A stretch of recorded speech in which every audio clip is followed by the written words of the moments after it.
Welcome to episode 5 of Night Bass Energy. I'm AC Slater alongside Sinden. On this episode, we have London-bred DJ and producer Flava D.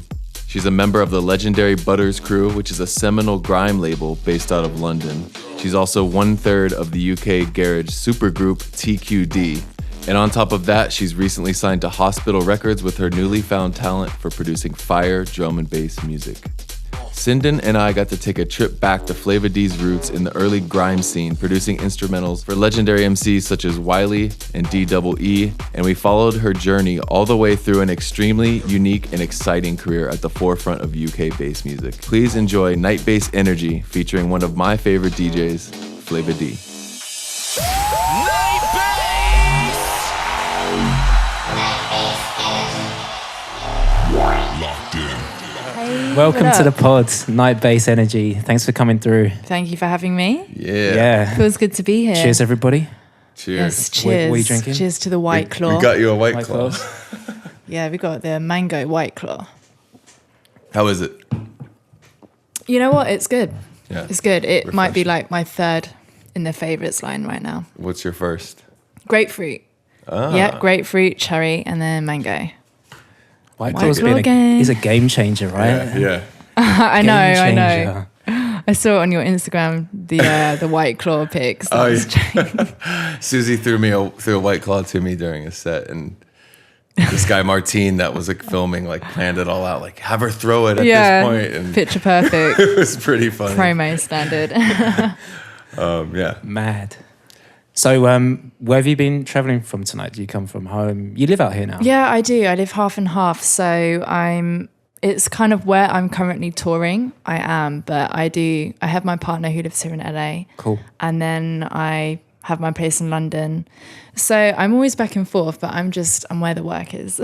Yeah, I mean, you straddle the UK and the US. You're kind of like, you're popping off in both countries. I mean, It's not an I mean, that's that's very cool. I mean, not a lot of DJs can really do that.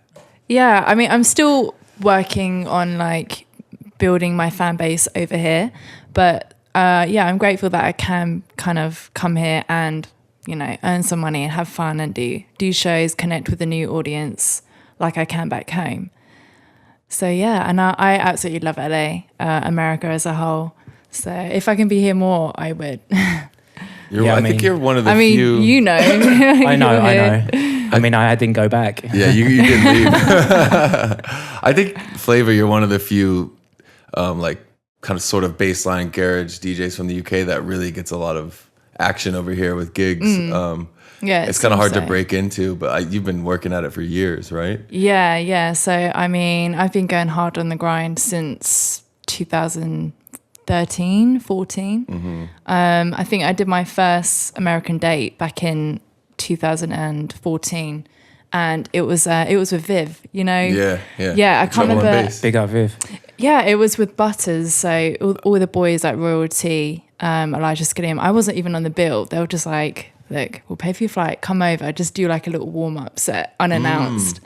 Just to kind of play over in the States and get a feel for it. Yeah, in New York. Slake, I think it was. Yep. Mm-hmm. Yeah, and then that's where it began, really. We did a couple parties with Butterz, but I don't know if I remember you being at.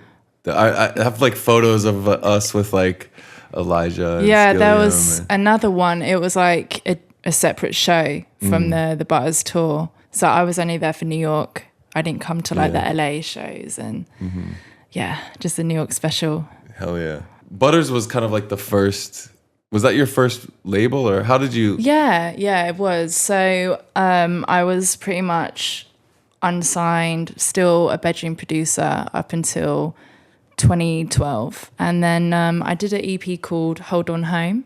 I don't know if any of you are familiar with it. It was very UKG sort of two-step, just very UK modern garage, I guess. And DJ EZ was playing it on radio, and then Elijah and Skilliam, who own Butterz, they were listening to his set on the car, and EZ was like, "Oh, brand new Flava D, Hold On Home," and they thought Flava D, this grime producer, this can't be the same producer. This is garage, completely different. And then I got an email that week from Elijah saying, is this track signed? And then I was like, no, take it. And that was my first experience with dealing with like getting my music out there on a professional level, with like packaged with artwork and a promo campaign. It was completely new to me. So that was like a huge turning point for me. Yeah, wow. Yeah, See, I don't know much life. about you before the Butterz thing. So like, just to kind of fill us in, like, what were you doing? Like, you saying you were making beats in the bedroom. What kind of stuff were you were kind of messing with grime kind of stuff? It was everything. But I definitely got my first name for myself through grime, I think. I started making hip hop in 2007. If you're familiar with like old school UK hip hop, Black the Ripper, me and him, we did a lot of work. And then I gradually went on to grime, and this was MySpace days. Do you remember MySpace? Yeah, we love the MySpace. That comes up all the time. Gotta love MySpace. Oh my God. Well, yes. that was pretty much how I promoted myself. And then, Logan Sama, who was Grime's biggest DJ back then, like when you were producing, it was your biggest aim to get your track played on Kiss Radio. Yeah. And he had that 1 hour slot of the week, the only grime show that was kind of really popping in That was really big because I was on Kiss at the time, and we had the same producer, and he was responsible for bringing Logan on to the station. Yeah. As well as a couple of other guys, but really like pushing new music, exciting, like, urban, UK music. Yeah. So that's pretty much what I was just heavily involved in for about 4 years. And but in between that, I was never just making grime. I was making everything, but a lot of stuff just never got to see the light of day because I didn't really know how to get my stuff out there. I didn't have like a manager. It was just literally me, my PC, my bedroom. Yeah. How did you get the track to EZ in the first place? Oh God, that's so exciting. So many emails, and it took a while until I didn't get no email back like, oh, I love this, gonna drop it. I just heard it on the radio. And then it was my friend, my best friend in England, Kirsty. She heard it one night, and she's just like, oh my God, like, is this your track? I swear EZ just played it. And I was like, no feeling. way. That's amazing. Yeah. And then I went on Google, got the track list, and it was like Flava D. And I was like, oh my God. That's so sick. Yeah. I mean, back then feeling. it was like MySpace was such a big kind of way to get your tracks out. That was kind of like the Instagram of today. Totally. Mm-hmm. And Twitter combined, kind of crazy. Yeah, and they had the music player on your profile. Yeah. All your plays were there, and you could pick all your friends, like, you had the little box of your top friends. And your number one, your number two. Favoritism. I got some big breaks through MySpace as well. Same, man. Yeah. Same, yeah. I think all of us that were around back then, that was like the main way, really. Yeah. And artists were very like proactive on there as well. They would respond to you. Mm-hmm. I feel like people were really open. Well, that's how I met Wiley. Through a MySpace DM. We'll say that for later on. Wait, how'd you meet Wiley? Well, so during the grime days when I was trying to get my stuff out to the grime MCs, because I had all these instrumentals but no vocals, and when you're like virtually unknown, you're just a MySpace profile to someone. Mm-hmm. And so I got like a couple, I think Fumin, who was part of More Fire Crew. Yeah, that's right. Yeah, do you remember him? Yep, he was like a legendary guy back in the He's day. awesome, yeah. So he was the first guy that ever in the grime world vocaled my track. And you know how it goes, it spreads like wildfire, like who made it? Oh, so-and-so. And then I would get a few messages like, can you send me some stuff? And so about 6 months later, I was kind of getting a few plays on the radio. So I think I was like, I'm going to message Wiley. I didn't think he would ever get back. And I messaged him twice. And one day he actually got back, and it just said an email, send me beats. And then, so I sent him some stuff on email, and then I just got an email back with a mobile number, ring me. So could you imagine? I'm like... It's like you pass each step. You're like... I know, right, it's next, like I've qualified. Which era of Wiley? This would have been was this early like 2007. Oh, so this so is like white label, like roll deep, Wiley, like still huge. That's so like Eskimo, Yeah. like Creeper. Yeah. Where's my brother? All that.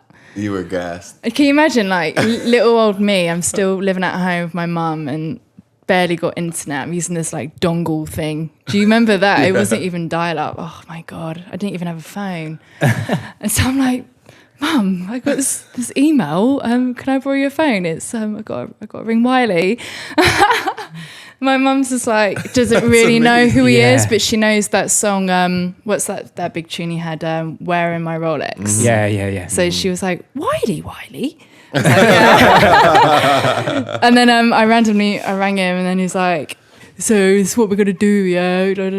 I'm gonna come pick you up and all this stuff. And then it just went from there, and then more beats back and forth. And so yeah, that's how I met Wiley. That's mad. That's so cool. I did not know that. I know that he's a funny old guy. He's unpredictable. Yeah, for sure. And then you transitioned into the Butterz era. That was really they put you on. So that was before Butterz. Yeah, so Butterz started from 2013. So all my grime days were like 2007. Oh, up to. I didn't know you were doing I didn't know that for either. So long. Oh man, I was in the top 3 grime producers for a while. Yeah. I didn't feel like the grime producers had so much like visibility back then. No. People didn't really know who was making the beats as much as they do now. That's something that used to really get to me because back then I used to say, whoever took the beat, can you just shout out my name in the beginning, like Flava D Productions, whatever you want to do. And like sometimes I'll say, yeah, but it didn't. And then you don't always get the producer shout out on the radio. Like you don't hear that, do you? And so it used to get really like frustrating for me, especially being a female producer. Like I wanted people to know that, hey, like I've got a voice here. Just there's no other girl in the scene doing this or nothing, and I kind of wanted people to respect that. Yeah. Mm-hmm. But so I don't know if you noticed, but in a lot of my tracks, there's this like little noise that comes in at the beginning. It's like a little swoosh effects. If you heard it, you'd probably recognize it. But so my way of trying to get myself recognized more was always use this little signature sound in every beat. And kind of like the Lex Luger. Yeah. Or like, Rude Kid, like, oh, you ready? Before the drop. Everyone has their little things. So I still use that to this day. That's cool. No matter if it's drum and bass, garage, whatever, that sounds still there. Easter egg for the It's kind of like... It comes from wanting to be known for your work. You don't know my name. You're not going to say it, but some people will recognize that. That's cool. Yeah, and it's... Do you think you didn't get credit because, like, I assume you weren't, like, hanging with them all the time and stuff like that? Like, because some of the producers, like... are around them all the time, like a silencer or someone like that is always kind of in the mix, like everywhere. But if you're just sending beats, they're kind of like a disconnection there. You're not a real person. You're just like this account that sends beats or whatever. Yeah, I think maybe at the beginning, but it definitely wasn't just exclusive to me because when, say for example, Logan Sama, he, it would be like, oh, new track from Frisco, da-da-da. That you didn't, unless it was like the top 3 like Rude Kid or Silencer back then. Yeah, no one really got a mention. But after a while, when I started getting more established, I would get that mention. But it's funny, even when I did get the mention, people didn't realize Flava D was a female.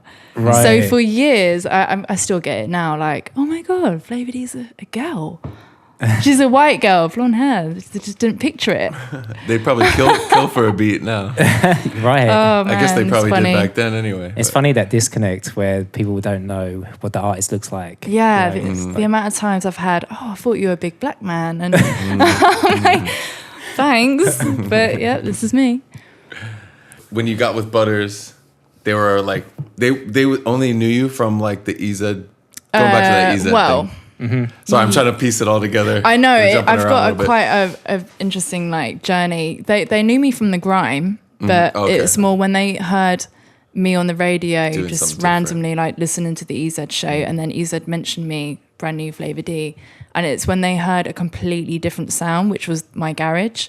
That's when they were like, oh, like this girl's more than what meets the eye. Like she's not just a grime producer. she's clearly is capable of doing all kinds of sounds. And I think that's when they wanted to reach out, because they were fascinated by that. And then like just with the Butterz crew, like what was the connection? Because obviously you guys now are like super close. Yeah, we're like family. Was that like an instant thing? Like it kind of was. I mean, the first night I ever met them physically was...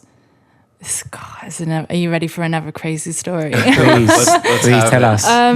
Oh, yeah. So it was about a couple months after Elijah first got in touch, and we wrapped up the track Hold On Home, which was my first official EP. Boiler Room got in touch because they were doing a Butterz night, and the Boiler Room wanted me to be involved, but I wasn't DJing then. Like, I didn't really know how to DJ. Wow. So that's cool. You're just a producer. Yeah, just a producer. I dabbled with like decks in the past, but not enough to be like, okay, I'm ready for a gig. Was that like a consideration at that point, or was it just like, I'm just making it just like, I just want to make beats? What? I was just so broke them times. I just didn't have the money to get decks. Like I wanted to. They are. And I did eventually buy some, this is the help of Wiley actually. When he bought a bunch of beats, I ended up buying some cheap like new marks, you know, the CDJ ones. Yeah. They were really crap. Like, you know, when you get that beat match and then it merges out constantly, like, it just doesn't hold it. But so going on, I'm trying to remember what I was talking about. Oh yeah, okay, Butterz. So my first official gig was at a Boiler Room. When I didn't really know how to DJ. And that same night I met all the boys. And then when I met them, it was just like, I don't know, like they kind of took me under their wing. It was like bigger, older brothers. And I always mark royalty saying that night, you know, with us, you know, you got nothing to worry about with the boys, they'll look after you. That's cool. And I always remember that outside when he was smoking a fag. And I was like, because, you know, like being a female, you got to be skeptical and people's intentions. But honestly, they're the best bunch of guys I've ever met. From the get-go, they wanted to like... Yeah, nothing but good intentions. We got your back, you know, you just roll with us. Like, everything will be cool. Yeah, exactly. It's one big family. Nice. So it's really Elijah, grateful. Skilliam, Royalty, and anyone else? Me, kind of like Champions part of the crew. Yeah. Swindle. Can't forget Swindle. Of course, yeah. They're the originals, you know, them four, and then me. Legendary crew. For all the Americans or whoever that doesn't know. Go check out Butterz for sure. Butterz with a Z. Such a tastemaker collective, really. Everything that came out of that stable was sick. And I'm not surprised that they were checking, EZ's show so attentively, like looking out for those kind of like little, someone that's got nuggets in the show, Yeah, of course. Yeah, I think they're like Elijah's such a historian of like grime music and him and Skillian, they've done a lot. I saw him post. I haven't checked it out yet, but they gathered a bunch of like, I guess, radio shows or interviews over the years. Oh, on that big link, the best of that. And I'm like, I'm dying to check that out. It's just you should. They did a Valentine's mix. And it's all like classic grime, like, like the golden era. It's really good for a car journey. I like the end of year wrap ups as well that they would do. I forget. There's so many things, like little projects that you forget. You're like, oh my God, different parties, this and that. Yeah, you're always involved in so many different things. How did TQD come about? Obviously, TQD was huge. Do you know, it's scary how quick time flies by, like the years. But I think it was end of 2015. It wasn't long after like Soul Shake. And so Mark and Q had we had like a Butterz, kind of like this. It's like a room where there was like tables, decks, and then a PC and stuff to make beats. And Q and Mark, so DJ Q Royalty, they were working on a track. And later that day, I met up with them. Elijah was like, just come down and say hello. And I walked in and they were working on what was Day and Night, which is, if you're familiar. And I was like, what's this? This sounds wicked. And I was like, can I jump on? And it was like really spontaneous. Like that track was 80% done anyway. So, and I kind of felt like it wasn't, you know, like a collab where everyone contributed as much as I would want to. So they gave me the stems for that. And on the same release, there was a night mix of day and night. So that was all me with their stems. And then, so we released that. And then that's when we started getting offers for like promoters, like, would they want to do a back-to-back? And we were like, yeah, go on then. Why not? We're all mates, we'll have a laugh. And we didn't like have this huge idea of creating this big brand. It just happened so like naturally.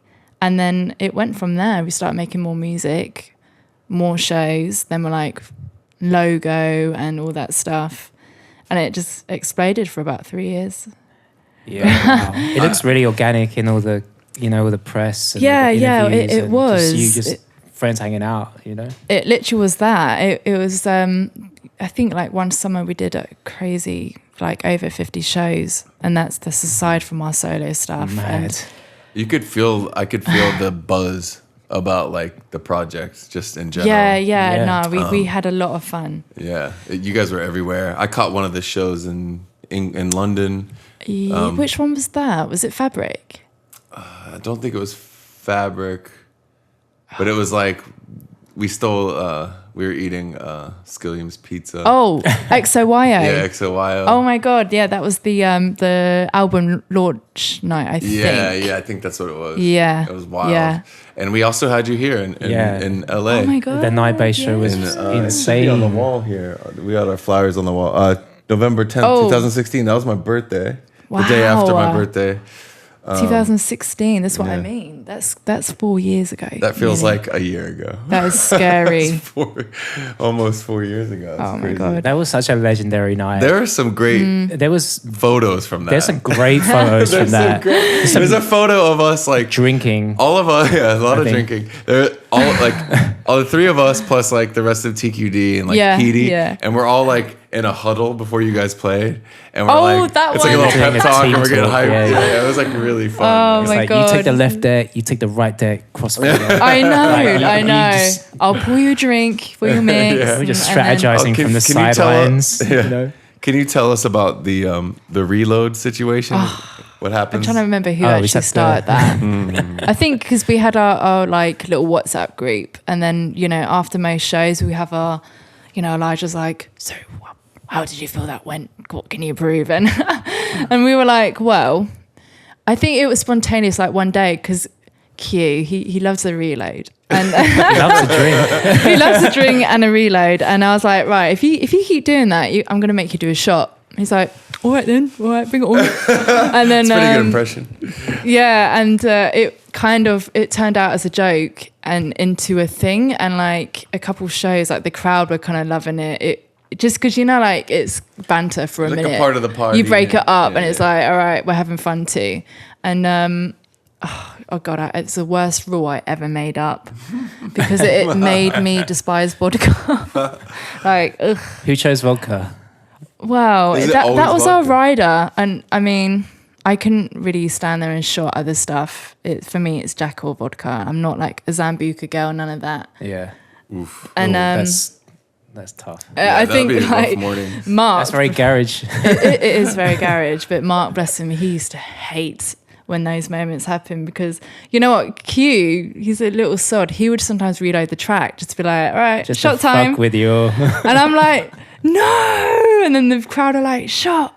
And I'm just like, fuck you.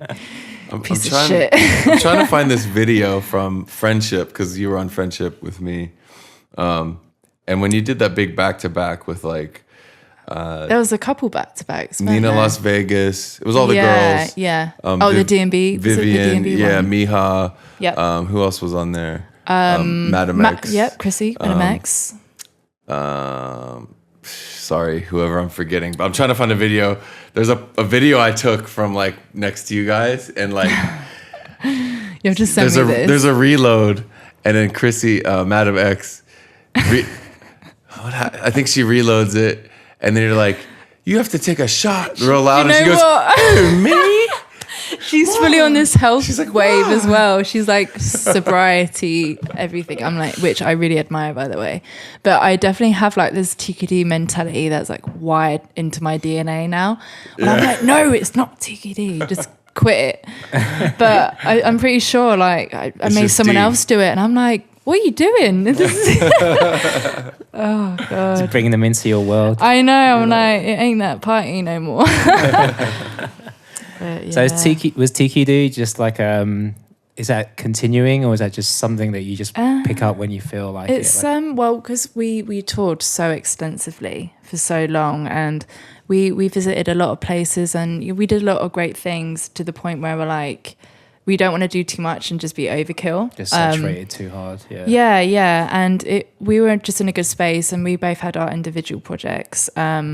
Like I'm working on an album, I'm doing my D&B, Mark's doing his stuff, Q's doing his. And so we're just kind of like having a year break and just seeing what happens. But yeah, I think you just don't want to do too much of the same stuff, going back to the same cities constantly. So we just want to come back maybe with some like new material. Yeah, and you've always kept it interesting, like looking at your journey in music and the styles that you've transitioned in and out of. Like, thank you. Drum and bass is just another chapter of, I guess, a new chapters. Another strand of what you bring. And I think it's cool to hear. Like, it's great to hear all these like progressions. You know? The D&B. I mean, I'm still learning that right now, and it's really challenging. Like, you think you're a great producer until you try a D&B.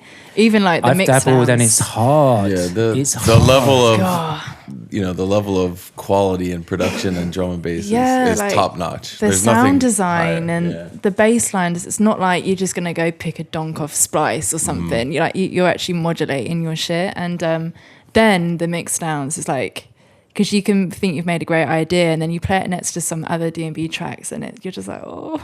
It does have that weight. You're I'm up working on next it. to like some of the best engineers in the world. Drum and I bass know. producers, I know exactly. So it's intimidating. It makes you just want to step your whole game up. Yeah, right? good exercise. Just a challenge. I'm before I even made my first release in D&B, I spent like a whole year just trying to like study how to get my sound how I want it to, so it will stand up next to other stuff. So fully reset. It's been like homework. Yeah. I mean, but I feel like a real a real sort of testament to you as a producer is to get a track on Hospital or tracks on Hospital, which is like, that's the pedigree of a drum and bass label. So I mean, already there you have like, a massive cosign, you know. So that's cool in itself, you know. Yeah, I'm you've quite done multiple about that. Hospital releases.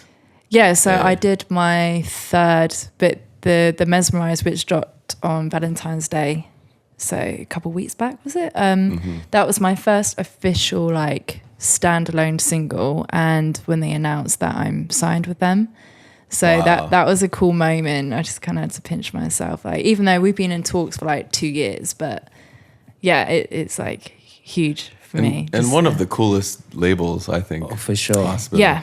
Yeah, they're almost like they're so prestige, and but the way they do everything is amazing. Like, and they're really passionate about every artist they bring on board. It's not just like we want this, want that. They really are into the music as well, not just like the business side. And so they're a really good bunch of people. Yeah, shout out to those guys. Yeah, shout out Hospital. Is that something you're going to continue to pursue? Is like building that? Obviously, you're signed to Hospital, so yes, but yeah, is it going to be a major focus? I'm working on. Do you know what? I'm always going to be doing a bit of everything.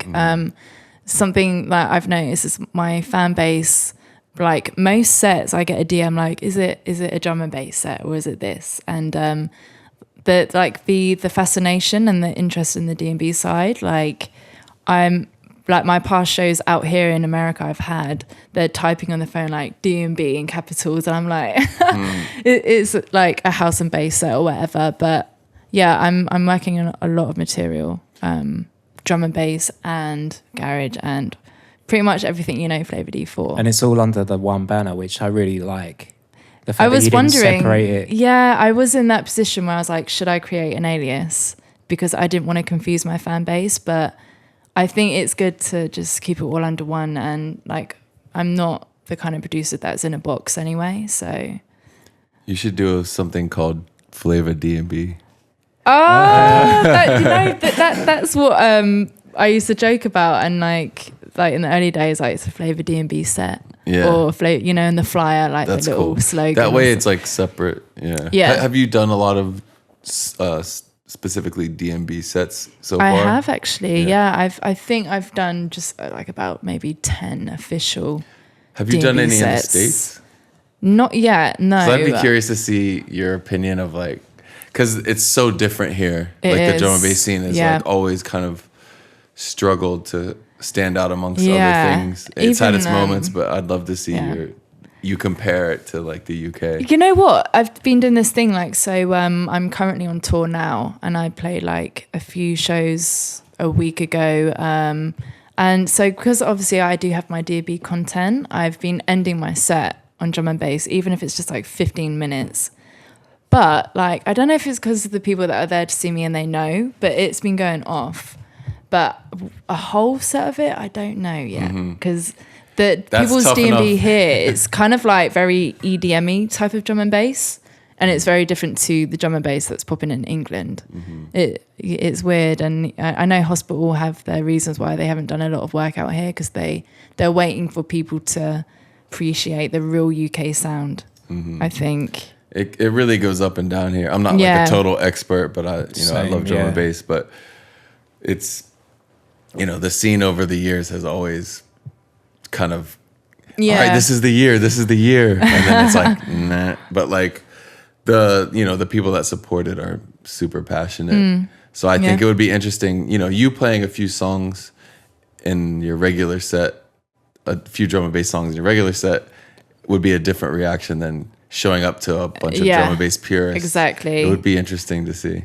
Yeah. One day. Yeah, one day. Because there is a little scene here. I know you get a lot of people like some of the, like Goldie, and there's like a big night with like Break. Respect, yeah. So there's a little scene They just here. had what anniversary was it? Like John was talking about that. Shit. Someone It's someone been like 20 invited years me. or some shit. Yeah.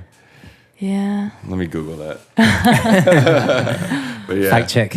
Yeah, they've been doing it forever, man. Yeah. LA has definitely a long time scene for D&B. I have to say I'm not like up on it. Yeah. So I don't know. But just from where I'm standing, like there's definitely more drum and bass in like house sets generally. It's I feel like becoming a bit of like a trend, isn't Loz it? is dropping more. Like, well, I mean, drum he's and got bass that track with Mike Skinner. That's right, yeah. So when you have that one track, whether it's one or a few, you kind of have that reason to just drop your material. Right. And, it kind of really electrifies the crowd when you end on such a high like that. Because some people don't expect it, and you just like bam, like 176 BPM. Yeah, it's like eat your heart how out. to fuck up the next DJ. Yeah, person standing next to you with the headphones, like great, thanks, mate. Yeah, thanks. Take it back down to like 128. Yeah, right. What do you got? How you gonna win this back? Beat this.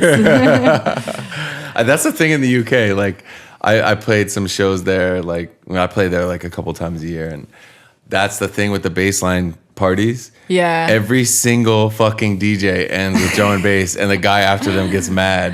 And it's like, I know. Deal with it. You guys have created this. And it's usually like the same selection. You you got the D&B classics as well, and just you can't go wrong with that. But in the bassline scene, it's definitely rife with the D&B endings. I played a show about a year ago, and can't remember where it was in England, but the DJ before me, he pulled me to the side. This is in the green room before I went on. He's like, "Can you not end on the drums?" And I was like, "What do you mean?" What do you mean? He was so shook, and I was like, "Look, mate, I'm gonna do me, you do you." Like, yeah, you got to be prepared for anything. Yeah, so. that's not a conversation that really should be you going can't down. really tell a headliner how to adjust. But right. And if you're like a support DJ, you should be prepared for that. Yeah, I've been in that situation though, and it is kind of like you panic and you think, because you don't want to be that DJ no one remembers and goes home and just like fades into the background. And I guess, but yeah, it's part of the journey, isn't it? You gotta if you gotta follow a headliner, then you should be prepared with something to open, maybe a couple different choices and something that just washes it out. Because for me, when I'm playing like a festival, I'll play after someone will end with drum and bass or end with like the biggest anthem that maybe they made or someone else made. And I'm like, shit. And then it's like, I'll have something ready that just, it's so different. Like an intro maybe. You don't have to mix refresh the palette. Yeah, just start over. And I think that works. I think like most sets should be like that anyway, because that's your 6 hour or 90 minutes to get the crowd like who you are. Yeah. You shouldn't always like conform to what the DJ before was playing. Oh, like, for sure. It took me a while to get that in. I think it's something Elijah always told me about. He's just said like, doesn't matter. This is you're expressing yourself, and some people will like it, some people won't, but that's, you want the purest fan base that you can have. So exactly. I used to show up and see the club or see the crowd and be like, I think they want this, and like try to adjust to it. And then I realized over time that it's better if you just do you, like you said. Yeah. Like, because the people that actually came to see you are the ones that matter. Like, they're going to be angry if they show up expecting one thing.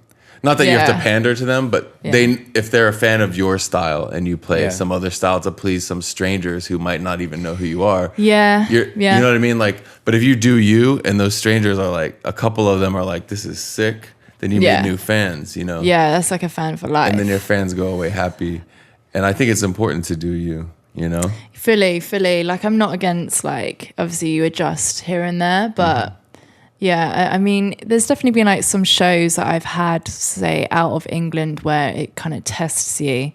And, every DJ you get a bad show once in a while, hopefully once in a while. And there's been like shows where it just, you just know that the crowd are not digging it, but there's like a little corner that's going wild and you're like, oh, what do I, they keep shall I play alive. Like a big, I'm partial to a big vocal here and there, but it's true that you should just keep it 80% you, and then, like have those little fillers here and there for the miserable gang. But Yeah, consistency is everything, I think. Yeah. It's just like sending out the right signals. Yeah. The people that are there for you will come back.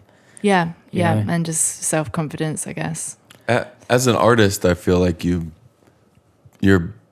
spent your whole career building trust with your fans, to trust that whatever you play, you're gonna do something that's either gonna enlighten them or make them happy or introduce them to something new. And if you show up and just do something that's like, oh shit, they're popping bottles here, I should play some like pop. Yeah. Like your fans are gonna be like, I don't trust Got them some anymore. Lady Gaga like bootlegs. The trust is important. Yeah, authenticity. And I've always associated with you with like whatever you try your hand at, it's like it's legit. It's like whether it's good. I'm glad. grime or drum and bass. It's like the difficult or garage, the difficult scenes. It's like you really have to like, prove your soul. Before you walked in, me and Sinden were talking. We were listening to some of your music, just getting in the mood. And we were just like, kind of commenting on like all the different styles that you do. You still have it's still like a Flava D sound. You got that Flava D little thing in there. Which to me is the hardest thing for an artist to do. Like a lot of newer producers will send me tracks and it sounds like a Flava D track, or it sounds like a Lorenzo track, or it sounds like a Phlegmatic Dogs track, and that's cool and it's great. But like the hardest thing, are you? The hardest thing is to put yourself into the music. And we, like I just said, like we're listening to your music and we were like, oh yeah. I'm glad I'm glad you said that. Actually, that's really important to me because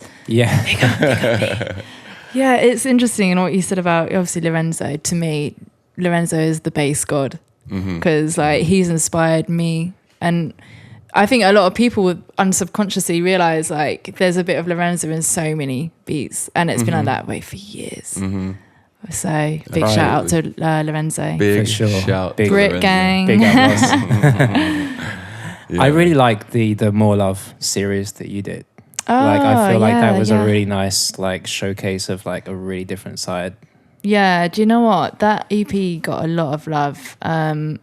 way more than I ever thought it would get. And I think because that project for me was very personal, it wasn't made with the intent of this has got to bang in a club, or it was just like, it was very expressive and almost made for myself. Like, this is just me having fun making music. I love garage, and like, I think if I remember correctly, it was one of those times in my life, that was back in I think 2013 or 14.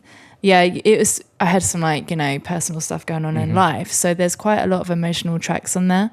And I'm very, I produce based on what mood I'm in. Probably explains why I have so many different material. But yeah, that EP has like a special place in my heart. Yeah, I like it a lot. I mean, I've always dug like melodic garage tracks and stuff that's not always tailored for like dance floors, I feel like that has a big place. Like, thank you. Like, it doesn't always have to bang. Yeah, not. But you have that side too, belter. Yeah, that's cool. That melodic thread has always like been woven throughout your stuff. Yeah, I think what makes me somehow, like AC was saying, you can tell it's like a Flava D track. I think it's because of my melodic side. We literally said that. Right. We literally said that to each other. Even the bangers are like, there's like a melodic. There's like a little section in there, and you're like, oh, okay, this might be a Flava D track or something. Yeah. We nailed it. That's what it is. I learned that this year because I think when I made the D&B, it's like the same little elements. I'm like, that's what it is. I'm melodic. Yeah. I know myself. Self-acceptance. That's pretty epic because most people, outside of, if you even just looking at production, most producers don't find who they are. So that's a special thing. Yeah, man. Interesting. I never really thought of it like that. Not even talking about now life in general. Most people don't find out who they are. You know what I mean? Yeah. So, do you know who you are, AC? I do. Who? I'm AC fucking Slater. Nice. Love it. No, but it's like finding your identity musically is really difficult. Yeah, that, for me, like, that's an important theme in a career. To have a good career, you have to have an identity. Yeah, musically. of course, because people, after a while, I think they will switch off if you don't have something that, because if you haven't got something special, there's always someone else ready to like take your place. If you're always like, what's cool now? Let me jump on this. Then you're always running on a treadmill. But if it's like you can establish yourself as like an original, special artist that is pretty unique, people will wait. You know what I mean, for that next thing, because you're kind of leading the pack. Like you mentioned Lorenzo, it's like, what's the next thing he's gonna do? And then kind of how Switch was back in like mid 2000s, where it was like, I know like personally, that's when I was like kind of starting my career, and like everything he put out, it was so weird and different, and you'd be like, what the fuck is this? But it was so clean as well, like, and just unconventional sounds and level and mixing, and then you'd be like, that's so crazy. And then 3 months later, everyone would be copying it. Oh my God. Yeah. And it was suddenly normal. I remember like hardcore. I think the first track I ever heard from Chris, it was called Dappy. Mm-hmm. Do you remember that? Yeah, I think it was like him and Hannah Once. But that was, I think, when I fell in love with like house and bass. Even then, it wasn't like known as house and bass. It was like Jack in House or something. Yeah, Jack. I think. But I was like, what is this? This is like insane. It was like, for me, it was like grime on house. Because you had that bass element. I remember I was with Trouble and Bass crew. We did Trouble and Bass in South by Southwest in Austin.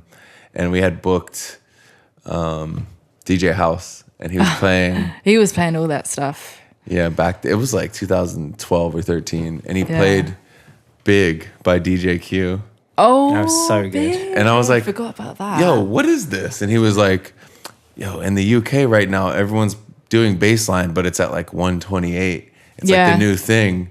And I just fucking went nuts. Like, I was like, that's my favorite. Oh my God. Yo, this is amazing. It's bassline's back. Yeah. And that was like the house and bass, the jack in. It's like the modern like an extension wave of it. It kind of ties up everybody's favorite like, genres of music, right? Yeah.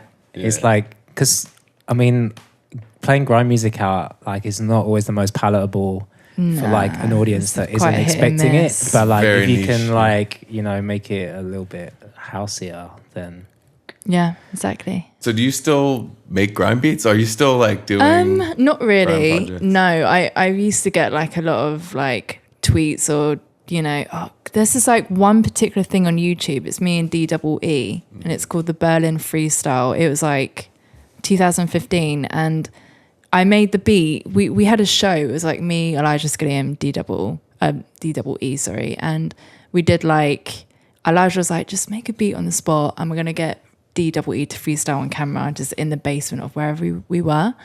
That went off and I still get messages to this day like, you're going to release it. Because it was just like a little YouTube upload of the visual. But, and I don't know. It's just like, there's so much other things to be done though. It's like finding the time for it. yeah. It's kind of also like what we've been touching on. It's like if that's what you're feeling, then it's time to do it. But if it feels like something you have to make time for, then maybe exactly. I mean, it's not my priority. It's more like I had a lot of fun making grime. It didn't necessarily like pay the bills, but it is what it is. And yeah, I don't know. I think like the grime scene in England, I'm not sure if you follow it too much, but it's quite different now. Yeah. And obviously back then it was just popping. I was feeling more inspired than I do these days. So what are you locking into like music outside of like what you're making? What I listen to? Like rap and grime, are you still like checking it and enjoying it? Not as much, I'm not going to lie. Just I think because grime in general, it's, you know, when Skepta and Stormzy got big, I think they're kind of like the two people were watching. Right. And the underground scene is just not as alive as it once was. And back in the day, you had things like Channel U. Do you remember that? Shit, yeah. Like if you're from England and you're into that scene, that's a legendary TV channel that had all the grime music videos, and like you just don't have those little elements you had back in the day. So yeah, it's weird at the moment. It's also mixed with like a lot of rap and stuff like that. Yeah, Like, trap obviously came through, together. and The drill and the rap thing is like so taking off. Like the drill is especially, huge. well, from over here anyway, from what I see. Like It's just like so saturated. Like if you watch like a Grime Daily or something, it's like every day it's like it's just drill. Yeah. And then occasionally like a grime thing. Yeah. But, Still got like P Money and certain heads still making grime, but it's all drilled out. It's hard to weed through everything and see what the real scene is from over here. And you know what I mean? Yeah, it is. I mean, what you see on Grime Daily is pretty much. Yeah. So it's drill. Yeah, drill. Yeah. But yeah, I mean, I'm not in a rush to make the grime, but I definitely will dabble. You know what it is? I think once I've got some big projects out the way and I can just be like, make music freely without a deadline, a schedule, or I might just like dabble in some. Yeah. Send them to Wiley. That must be quite liberating when you feel like you've got all the work off your plate and you can just really concentrate on just making music for, like you say, like the personal project, like the you know, like a More Love 3 like a or More something. Love thing. Yeah. Is there any plans to do anything like that? I would definitely wouldn't rule it out. It's because the way I produce, I could make it tomorrow, who knows. But I mean, I'm working on a big project right now. I can say it is drum and bass orientated. Mm-hmm. I can't really announce too much, but there's like a lot of music coming, collabs as well. Dope. And I've actually got some night bass stuff coming up. Oh yeah. Couple really remixes. Cool stuff. Yeah, really cool stuff. What about our collab? What about the Rubik's Cube competition? Oh yeah. Did you bring yours? I did. Should we do a little head to head? You know what? I've been playing so much Rubik Cube with that it's not like turning as fluent. You know, when you buy a new cube, it's all smooth. Are you getting excuses out? You got already. You got cube burn. This is what the Rubik Cube pros talk about. Oh really? So is that how it turns, and has it been? I'm going to shut up. Did Jamie mentor you? No, YouTube did. Little background. So we were on Friendship, and she had her cube out, and she was going. This nuts. is during your set, wasn't it? Yeah. Yeah. She kind of had it out a lot, and my wife Susie was like asking her about it, and Susie got really into it. So Susie ordered a cube, and it was Susie that ordered it. Yeah. Oh wow. And I was like, let me see that, and then just like suddenly I don't know, I got hooked. It is so addictive. So now me and Flava literally like text every day, Like talking every other shit, day, he would sending each other screenshot me times. like a timestamp of how long he's completed it. But I'm like, I don't know if we should do it now. I don't know. If you're ready. Maybe after the podcast we can take a little bit or something during the podcast. During. There's no video. I think you should. Maybe we can end on it. Yeah, well, we could end. Yeah. I think we should save it and do like a, I don't know. Do you know what like the rule is though? I have to mash up your cube. You have to do mine. Okay. So no cheat. Okay. Or I could mash up both. Oh, your okay. cubes so they're Sinden will mash neutral. them up. Yeah. It would be fun at the end if we do it, and then Sinden can kind of commentate. All right, let's do it. Let's do it. It's got to be done. As a non-cuber. Do you remember Rubik's Snake? No. It came out after Cube. It was like Rubik's Snake. Rubik's Snake. Snake? Yeah. Same thing where you're like... No, it's not in the cube form. It's like the same company, but form. like... No way. I swear down. Like, you know, I'm going to be Amazoning that later. Yeah, I know. I hope I'm not like... Oh, fucking, I see it. Yeah, you can like Let's build shapes. Oh, okay. Got it.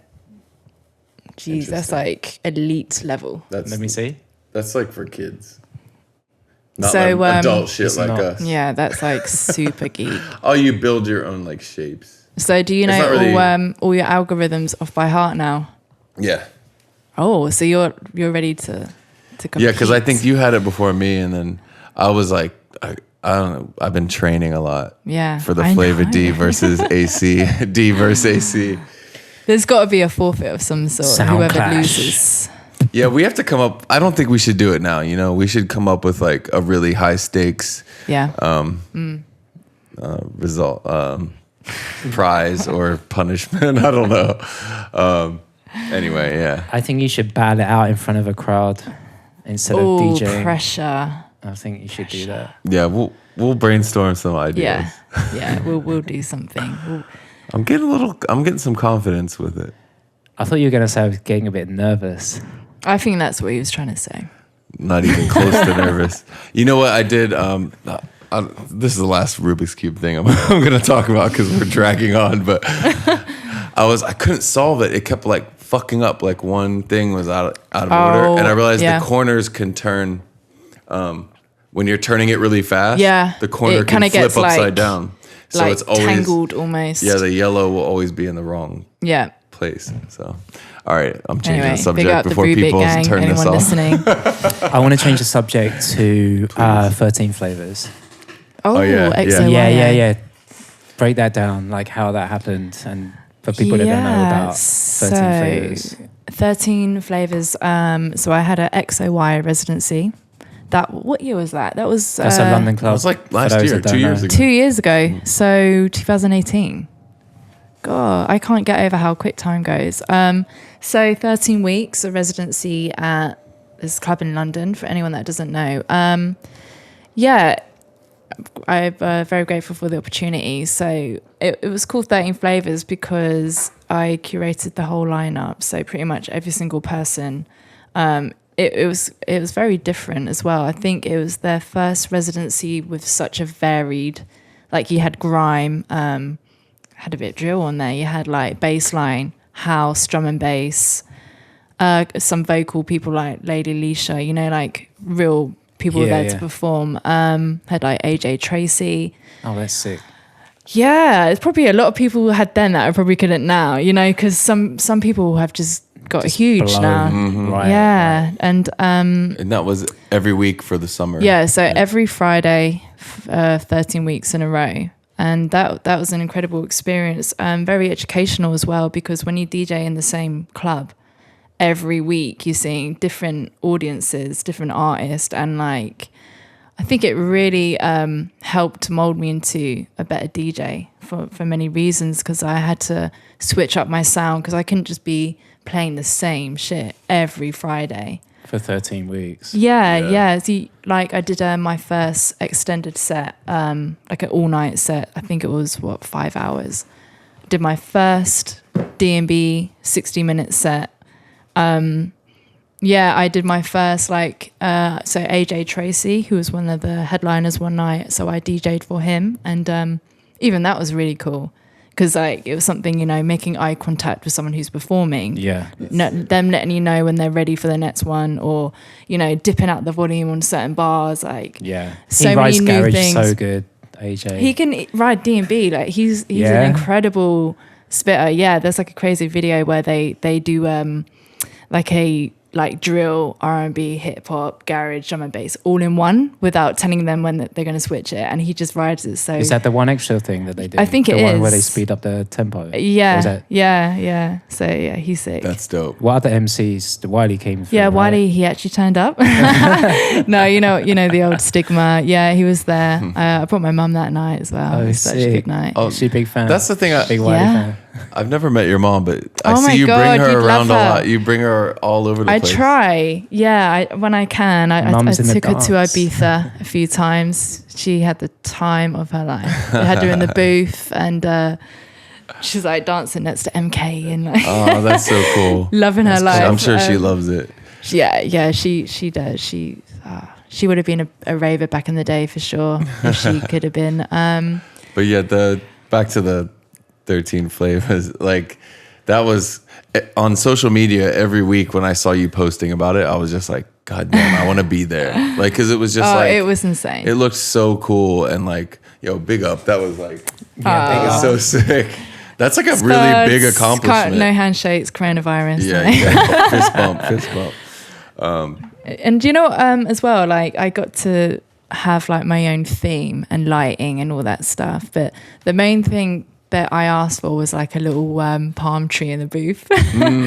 And they made it happen, bless them. It was on a little palm tree. And It's like you missed LA. Yeah, you need a little LA you know what? touch. I do love palm trees.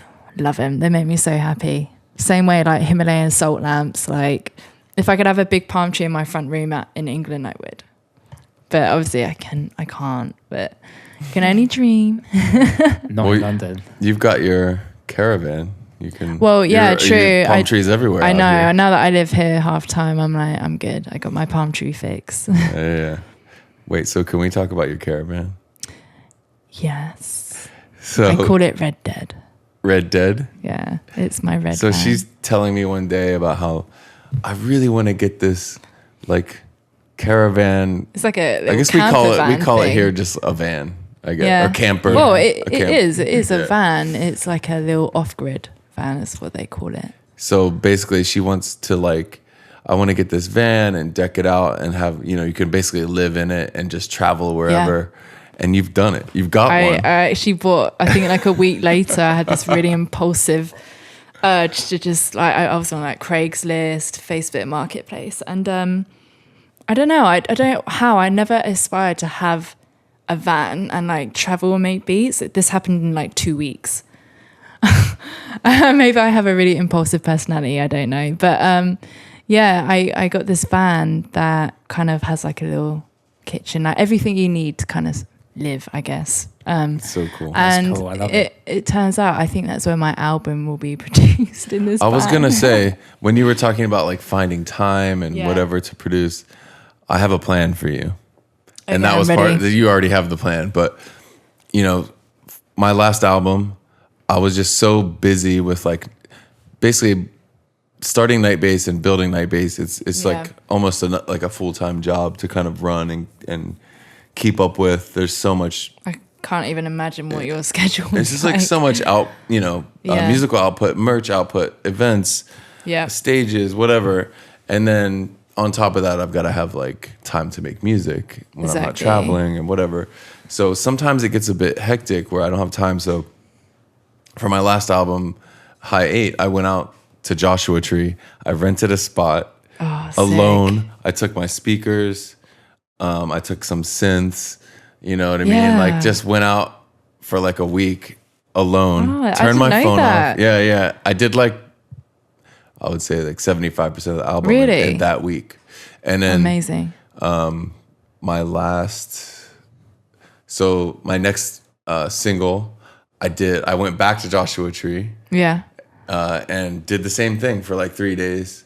And there's like the difference between being in the city where everyone you know is, and people are coming into town and hitting you up, and it's your, the normal place you always are.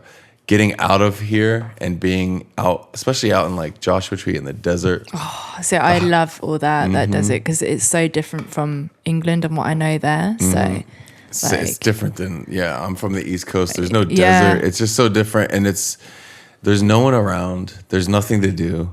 So it's just kind of like, you're just there working. You have like no choice but to be creative. The Wi-Fi sucks, so you can't like distract yourself with whatever. I turn the phone off. So if you took your van out there with some speakers, you need to like send me the spot. Yeah, there's some spots, man. So it changes your whole mind. Like you're so much more relaxed. I feel like so much more open to write.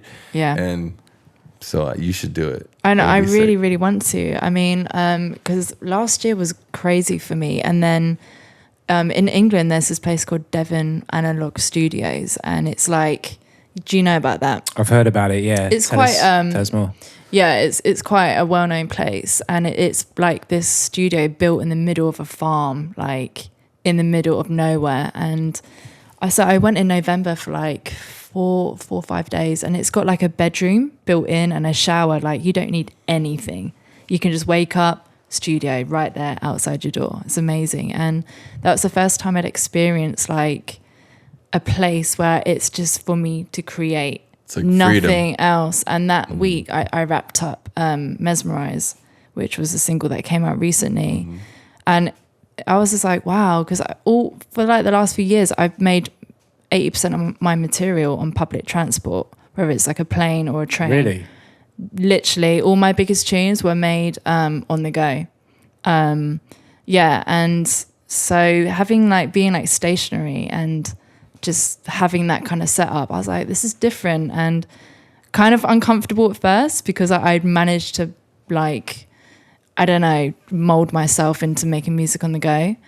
So I fully agree with you on that. And is that just because you're just finding like you really have like limited time and you're just like finding like the hours? I travel a lot, so I just kind of had no choice but to make music on the go. It's kind of been like that for a while. I didn't really realize as much. When you slow down, you're like, wow, I needed to slow down a bit. Because, like for me, for anyone, music is like the petrol to your career in a way. Definitely. So, Yeah, there's a balance of like, when you're really busy touring and playing shows, you're like, I'm busy. This is great. I'm working. Yeah. And then if you stop making music, there's like a delay. So it's like, you're touring, everything's great. But then if you don't make the music, then more time goes by without any stuff out there like working for you. So then you make the music, then you got to wait for the music to come out, then you got to wait for people to digest it. Then the demand comes back. So it's kind of like when you're on the road, you have to keep working. And I used to be like, I don't know, like you said, you worked 80% of your music on transport. I don't know about you, Sinden, but like I used to work a lot while traveling, and then over time it became really difficult for me to the point where like when I'm really touring, I'll stop writing, and then like, was that like exhaustion or just I think it was not being inspired as much? I think it's just being tired and trying to catch sleep whenever you can. I used to just like stay up and just write, and get ideas down, but then I would just, I don't know, as I got older, it was kind of harder. And then it's the same. It literally is the same. Like now I'm so focused on getting my 8 hours sleep. Like I seem to not function well without my 8 hours. But 30 gang and all that. But I just like, the thing with me is like, if I don't write for a while, there's this weird mental block where I'm like, then I'm like, nervous to make music, because I'm like, for me it takes a while to get back into that mindset, because the touring mindset's different than like a creative mindset for me. So I'm like, completely, I literally will make excuses to myself like, oh, I can't start working on a track. I have to like do this stupid errand, or you know what I mean, like some shit like that. So it's like it gets like that. It's like a mental wrestling with yourself with that shit. So yeah, that's really fascinating. I've never heard anyone say that, but I completely relate at times. Like I think you have them breaks, but it's weird because you have to have that balance of like Danielle and Flava D, and you know, the more you tour, like it does have an effect on your health. So it's like the constant battle of a musician. Is this mobile setup you have also like equipped to make beats? No, it's not really more like a live space. It's more like a live space. Yeah, because I mean, I'm pretty minimal with what I make my music with. I have my laptop and monitors, a little keyboard, and I mean, I don't even have monitors here in LA because you just headphones, and then I do like the car test, the phone test, and then obviously in the club, and it's kind of a weird way how I work, but somehow I make it to the finish line just about. We all have our own little quirks as producers, and no, for sure. It's not what you use; it's how you use it. Yeah, exactly. Amen to that. Yeah, how should we wrap this up? Thank you, everyone that's been listening. If you made it this far as well, you're a trooper. You're a G, yeah. Yeah, Flava is an inspiration to a lot of people. I think I see you as this like really unique artist. You kind of do your own thing and you have your own lane, and it's really cool for people to kind of hear. And you from your traverse mouth. them styles. Yeah, like you got, you just making music the way on your own terms, you know. Yeah. I'm just trying to have cool. fun and not be, pushed into no box. So I think a lot of people, like I've had producers show me ideas. Are like, I don't know if I should put it out there. Like bassline people with like D&B, for example, and I'm like, you should just do it because that's you, and don't be afraid to just change it up because. Like you're going to age in life, your tastes are going to change, like you mature. Same way my taste, I might have played something years ago that I wouldn't really play today. It's just me, I'm just aging. Yeah, I mean, aging musically. There's some things that are like staples musically, but then there's like some things that are just like, you just kind of grow out of, or you just move differently. Exactly. Yeah, I think change is healthy. Like if you're a fan of like a band, you love their first album, then the second album comes out and it's an evolution of their sound, right? Yeah. And you're like, I don't like it. But then after you listen to it a few times, you're like, this is fucking sick. And then the third album comes out and it's the same process.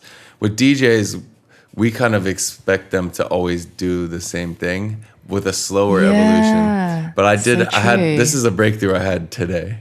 Or yesterday. So like me and Susie were in the car listening to like the new Disclosure release, and it's like I haven't heard funk, that yet. It's like disco funk, and it's dope, but it's so different. Yeah. And she was like, I was like, yo, this is so different. I can't believe they like went here, and that's the kind of closed-minded DJ point of view where it's like they don't sound like Disclosure, and she was like, I think it's great that they're like going this direction that's like their new sound. Yeah. And then I started to think about it like a band where it's like, each album's a different phase or whatever. And I'm like, that's fucking cool that they did that because they're a huge name. Exactly. Do that. It takes a lot of especially guts. with someone of their like high profile. Yeah. But they've had that huge R&B hit as well. Can we just stop? That song. Like I didn't realize that was Disclosure until like when I Shazammed it. I was like, no way. And I was like, good for you. And they remixed like a Mac Miller track that recently was out. You just wouldn't know it was them, but then you kind of do hear like their little synth build up. So they still have their little element in there. Much like the Flava D melody. Yes. That was a nice point to end on there. Yes, but thank you so much, Flava D. Thank you so much. Thanks for joining us. Thank you. We'll join you in your van sometime and make some beats. Definitely. Oh, sounds good. All right. Thank you. Bye-bye. Peace. Bye. Yeah. All right, that was episode 5 of Night Bass Energy with Flava D. Thank you everyone for listening. As always, I'm AC Slater alongside my brother Sinden each and every time. Make sure you check out nightbase.info for all those past episodes and all things Nightbase. Until next time, keep up that good Nightbase energy.